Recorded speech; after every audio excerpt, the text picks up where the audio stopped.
Welcome, everybody, to another episode of the Wrestling vs. the World podcast. You're all enjoying your day, sweet. If not, well, what the hell ever. So, it is time for the next episode of WWECW. June 20, 2006, Albany, New York. We actually found out where this one was from because we didn't learn it the last time.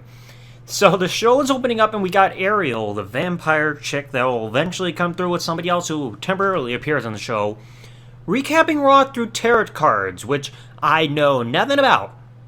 Okay, they're just pictures on cards or anything, and you can't play poker with them. So, we get shown stuff like a Van Dam getting revenge on Edge for last week, and Sabu puts Cena through the announce table, so messages are being sent on behalf of ECW. It's like, well, at least ECW is looking strong, unlike the debut episode of the show last time. And we've also got an announcement that the main event is going to be ECW versus Raw. Rob Van Dam and Kurt Angle versus Edge and Randy Orton a few months before they officially started Rated RKO. So, at least the name recognition and, star power is there, but it still feels weird that we're not relying solely on ECW talent here to this show. So now, we've already got a match to kick off with. Sabu versus Tony Mamaluke of the full-blooded Italians. He's got Trinity with him. And this one, I get it, they're trying to build up Sabu and everything, because he's about to face Cena coming up in Vengeance, which we'll also get to in a bit. But Tony, for some reason, got offense in here. Because, he was getting bested at first because Sabu was bringing on that speed, but it needed the guy, gave him a momentum shift. Then Tony, he's out on the floor. Sabu sets up the chair in the ring, runs off it, diving plancha to the outside. Thank you for not slipping here. Because I know we would see that in some other venues, in arena and show or companies and all that stuff. So, thank you, Sabu, for not messing that up. So the table gets brought out, set up at ringside, but Tony throws Sabu back into the ring to stop that potential onslaught, and he drops a chair down onto Sabu because the chair gets brought back into play. Tony goes up top, about to do a dive to Sabu, who's still got the chair on him, and he chucks the chair up in the midair to take out Tony Mamaluke mid-dive. So, you never want to do that with somebody who's conscious and has a chair right there on them, because it gives away that, hey, you're going to eat steel tonight. So Tony, he gets put on the table on the outside, and Sabu breaks it, but Sabu pretty much puts himself through the table, and Tony didn't really go through the part that broke. So, Sabu did more damage to himself, and yet Sabu got up. I don't get it. So, Sabu throws Tony Mamaluke in. He does that front flip slingshot leg drop, doesn't get all of it, and then puts that single arm version of the camel clutch, because Mamaluke had one free arm, got the submission in, and wins. The referee's telling Sabu, it's like, hey, break it, 1, 2. Sabu's about ready to freaking throw a chair at the referee and be like, back off, bitch. It's like, how can you start counting him like you're going to disqualify him in a match that was Extreme Rules? Doesn't make sense here.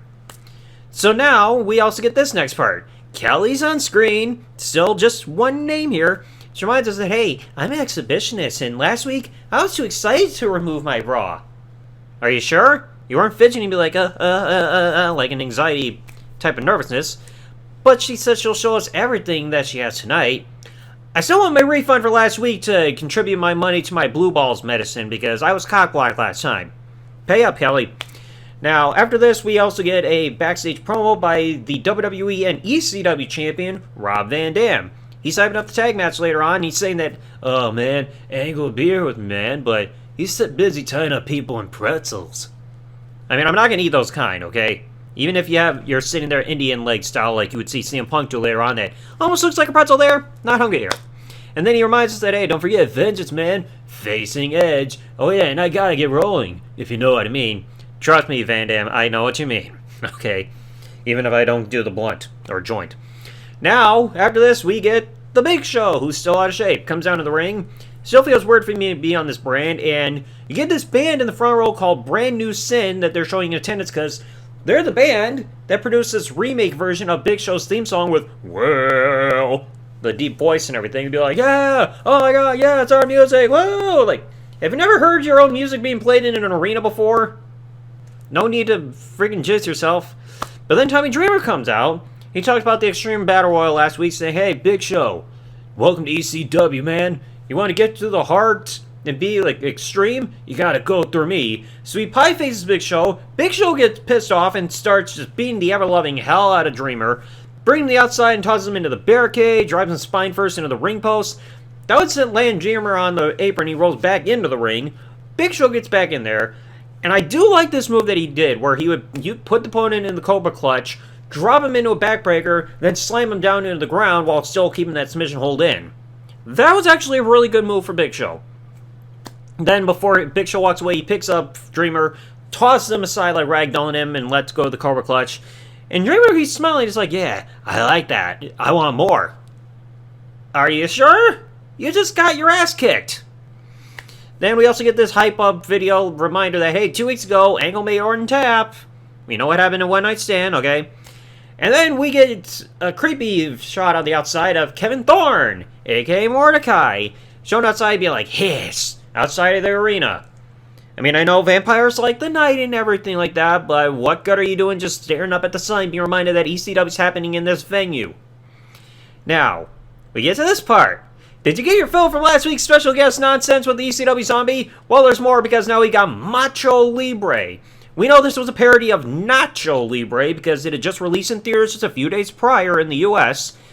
But he's dressed up like Jack Black's Nacho Libre character, wearing sunglasses and doing Macho Man impressions where he's just repeating himself over and over and fucking over, which that might as well be a heel move because that's a personal pet peeve of mine when somebody's just being overly repetitive when they're talking.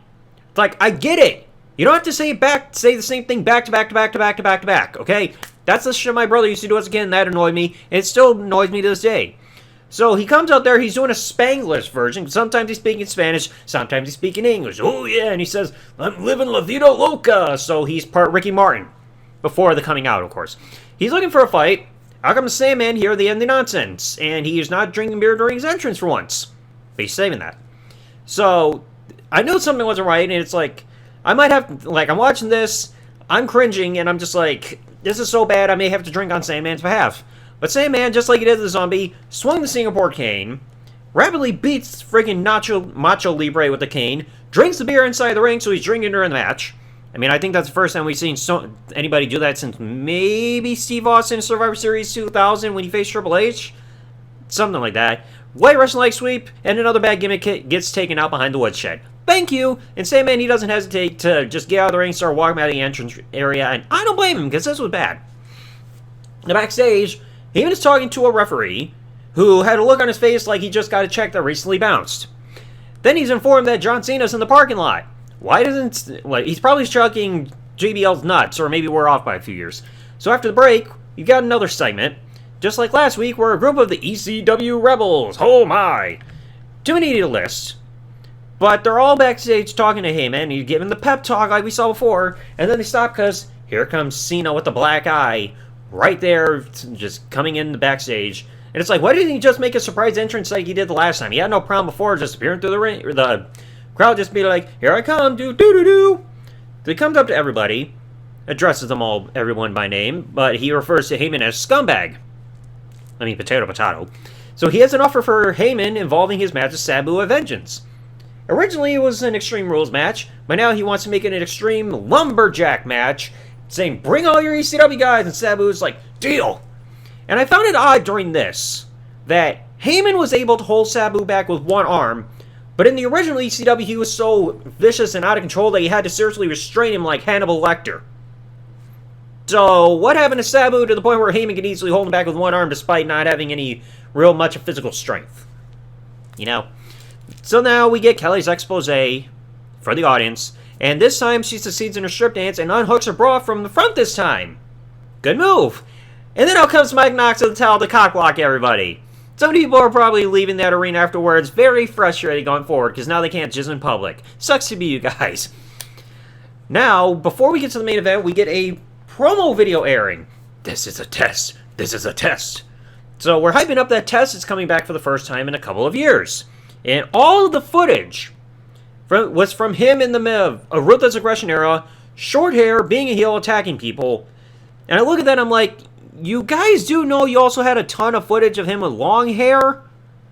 Like, I'm sure there were some mini clips you could probably keyframe there a little bit with the censorship with the scratch logo. I mean, it's a lot easier than doing it for a full pay-per-view like you guys would do for a while up until 2012, but I'm sure it could be a minor fix there, but like, you can remind us that, hey, he used to have long hair too. Our memories aren't that bad. But yeah, Test is coming back. Get ready for this, because it's going to be uneventful. Now, before our big tag main event of, like I said, Angle and Rob Van Dam versus pre-rated RKO, Edge cuts promo to say that ECW sucks. I mean, where's the lie? We just saw Macho Libre a little bit ago. Orton comes out, boner and trunks like always. I have a feeling people gotta look away, because otherwise he's scaring people out of the building. Be like, erection! So, you get through the match, Edge and Angle start off, and Angle's dominating Edge through wrestling alone. Van Dam is in, but the eye poke gives Edge time to tag Orton in. Then you do the spot that they messed up over a one-night stand where Orton gets put crotch first on the top rope. Van Dam goes up top, flying sidekick, sends Randy to the outside. Cena couldn't do that, unfortunately. Now, Orton, he takes the apron moonsault on the outside, everybody's back in, and then Edge gets tagged in because Orton's dominating again. But then Edge takes a middle rope springboard sidekick. So Van Dam's already go for Rolling Thunder. Lita pulls down the top rope. Van Dam eats shit going to the outside as they go to commercial. Come back. Orton gets tagged in right after the commercial. And then Edge tags in as Van Dam gets held back to stop the tagged Angle. The tag thing honestly annoys me here, and you'll see why in just a bit. Edge, he tosses Van Dam out to the ringside right in front of the announce table, whips him into the steel steps, and then Orton gets tagged in again, and I notice there's smoke in the air. And it's like 420 is a delayed celebration. I get it. You gotta friggin' smoke the weed and everything to summon Van Dam like you would probably do around Christmas time or maybe 420 so that he leaves weed and extra stuff under your tree or your bed or whatever. But not in the arena, people. Where did the smoke come from? So Orton gets a great vertical leg dropkick. Does very well done dropkick. Gets a near fall. Edge is tagged back in again. Double down. Van Dam gets a spinning heel kick. Tags get made, so Angle and Orton are legal. 3 German suplexes to Orton. Edge tries to intervene, gets a German suplex for his trouble. Orton tries one and gets put in the ankle lock. But then Edge pulls Orton, to the ropes behind the referee's back, and Angle goes to throw first in the middle rope, so hold's broken. Edge jumps in illegally, but gets caught into the overhead belly-to-belly suplex. Yeah! Angle slam attempt to Edge. Orton stops with a chop block. Then Orton tags in, because at this point he seemed like he hurt his right arm somewhere, because he did that thing where, he's going after Angle's left leg, and I'm sure you guys have seen this in wrestling games and everything, where Orton puts the opponent's legs in between his, and then he drops down to kind of, snap it or twist it a little bit. But when Orton was doing that, he ended up then holding his right wrist. In the visual, it looks like how he was dealing with his arm injury at Over the Limit 2010. Because he's just, holding the arm, favoring it, being like, oh, it hurts. So he tags out, and at this point, they barely start showing Randy on screen going forward. Maybe he was talking to the doctor or something. But then he got rolling around at ringside with Edge and Angle. Both make it back in the ring, and Angle's got that rear naked choke on Edge that he used on Just Incredible last week. But then Lita jumps in to break it up. I mean, they were saying, on commentary it might be Extreme Rules, but there wasn't a whole lot of extremeness in here, especially at least with weapons. So Orton gets back in. He seems okay, but that right arm status got to be put into question because he's barely using his arm. I don't know what the status was at this point.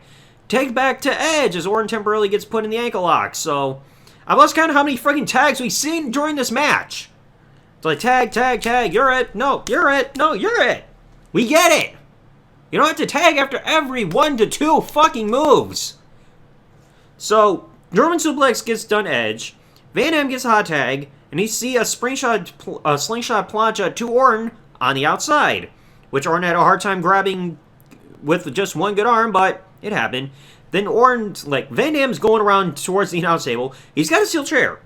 Ready to get back into the ring to attack Edge with it, but Orton grabs Van Dam's legs, so Van Dam just takes a chair and drops it on Orton's back, so Orton takes a chair shot for his troubles. Ankle lock gets put on Edge in the ring, because Van Dam gets, carried away. Lita tries to hit Angle with the ECW Championship, but then she eats shit by taking the Angle Slam, which I couldn't tell if that looked like an Angle Slam or an overhead back body drop, but it's similar enough. RKO gets taken down, done Angle. Diving side kick by Van Dam to Orton. Edge, he stops the Rolling Thunder with a drop kick mid-move. Look great there. Edge, he's going for the spear. Gets stopped because then Van Dam takes the ECW Championship that Lita brought into the ring. Hits Edge in the face to stop the move. 5-star frog splash. Babyface team wins. So, yeah. At least it was a positive thing, but then, you could see after that match part ended, the bell rang, you could see people started to leave. They're like, okay, fuck this shit. And, they try to show some happy fans, but then behind them, you could see a shitload of empty chairs. People were just like, alright, show's over, time to beat the traffic. So, this was a weird episode. Because it's like, yeah, the tag match was fun for the main event. Even if it wasn't that extreme. Sabu, I hope he apologized to the table afterwards. Big Show dominating Dreamer. What was it? Like, kind of felt pointless. Kelly, you got the introduction of Mike Knox being the cock blocker, but why did you need Macho Libre? Why? First we had a zombie, now you had a Jack Black impersonator. I mean, maybe it's more well received than the Minecraft movie. But anyway, let me know down in the comment section below. What did you guys think about this episode of WWECW? If you enjoyed, please remember, leave a like, subscribe with the bell, turn on here on YouTube, comment what you thought below in the comment section below, and I'll catch you all in the next one. Thanks for watching, folks. Like, comment, subscribe. Peace out, and good day, everybody.